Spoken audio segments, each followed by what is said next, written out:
Whether you realize it or not, throughout your entire life, you've been creating a mental model of how people act.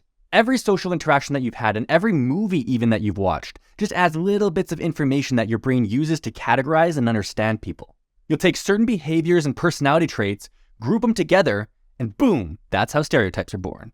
Think about it. We all have an idea of a jock personality type or a nerd personality type. We're familiar with naturally caring people and uncaring people. We can picture that really industrious hard worker who just wants to get stuff done. We also know those people who can just talk and talk and talk and talk and talk.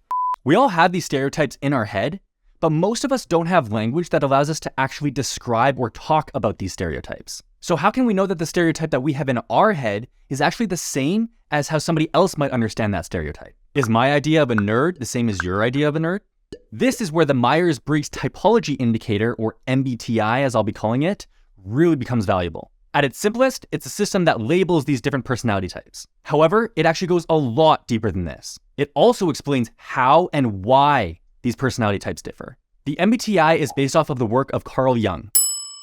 Carl Jung was a highly influential psychiatrist and psychoanalyst. Essentially, he theorized that there are these 8 building blocks of human cognition, which he called cognitive functions. Each of these functions describes a distinct way that our brains are able to think, feel, take in information, and process that information. He went on to suggest that while we do use all 8, some of them we really like using and we're really good at using, and then others we don't really care to use that much, and we probably aren't that great at them either. These 8 cognitive functions can be taken and rearranged in exactly 16 unique configurations, hence the 16 personality types. If that math seems off to you, just hold tight until module 2, we're going to cover everything. So basically, the MBTI gives us an understanding of 16 broad personality types. The cognitive functions that make up these personality types give us words that allow us to be able to understand the inner workings of these personality types. As such, the system gives us language that allows us to talk about how our minds work, rather than us having this wishy-washy feeling of how our minds think and feel and process information.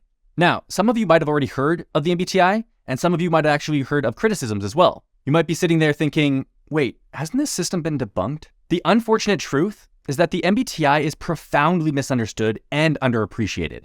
This is not at all the same thing as reading your destiny on the page 7 of the Daily Bugle. You're a kind and caring friend. People like you even though you're not smart. What? Here's why it's misunderstood. The MBTI is layered. Most people only ever get exposed to that top level layer that is necessarily simplistic in order for it to be easily understood. At that top level, people are given this impression that the system defines people in very dichotomous ways. Like, you're a thinker, or you're a feeler. You're an introvert, or you're an extrovert. You're cool, or you're awkward. Or you're both. That felt so gross. I might throw that in, I might not. They might also look at how some people use the system and conclude that, this is just a way for people to feel like they're part of a group, or maybe even to forgive bad behavior. On top of that, there's a frustrating amount of really low quality information and sometimes even misinformation out there. Between only ever seeing that simplified top level layer and whatever these are, it's no wonder that people have given MBTI a bad rap. What I've come to find over the past couple years of diving into this stuff, kind of obsessively because I'm kind of a nerd, is that it is way more complex and way more useful than most people realize. It's important though to understand what the MBTI is trying to do and what it's not trying to do. What it is not trying to do is say that people can be fully defined within one of 16 different personality type buckets. That would be as ridiculous as saying something like, if you were an ENFJ, you would never take the last slice of pizza. But evidently, some of them do. Every person is unique, and we're strongly shaped by our own experiences in a balance between nature and nurture. What the MBTI is trying to do is describe a theory of cognition that defines how people take in information and process that information. It explains this using those 8 cognitive functions that I described earlier. Your preference for certain cognitive functions is what indicates your Myers-Briggs personality type. That said, the maturity and balance of your particular individual use of those cognitive functions is very unique. So thinking only in 16 overarching personality types is overly simplistic. It is at least specific enough such that when you find out what your personality type is, you can use that information for 3 awesome things. 1 is just to understand yourself better.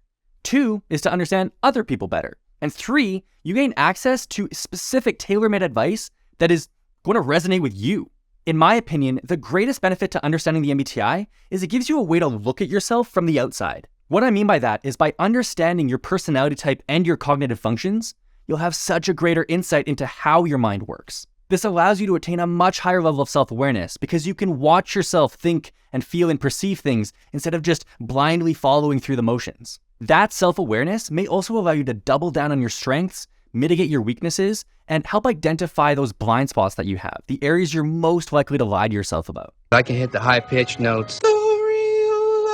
This is exactly the intention of this course. If you decide to come down this rabbit hole with me, you'll learn a lot about those 16 personality types, and you'll also learn how individuation happens within those 16 personality types. We'll be discussing the differences between these personality types and the benefit to having so many different ways of thinking and feeling and processing information. We'll learn about how growth and maturity happens quite differently for different personality types, and how some advice might resonate with and work really well for some people, and then not at all for some other people. You might even be able to divorce yourself of the notion that the way that you see and judge the world is always the right way. Either way, I hope that by the end, you'll walk away with a better understanding of who you are, how you work, and the self-awareness that will allow you to become the best version of yourself.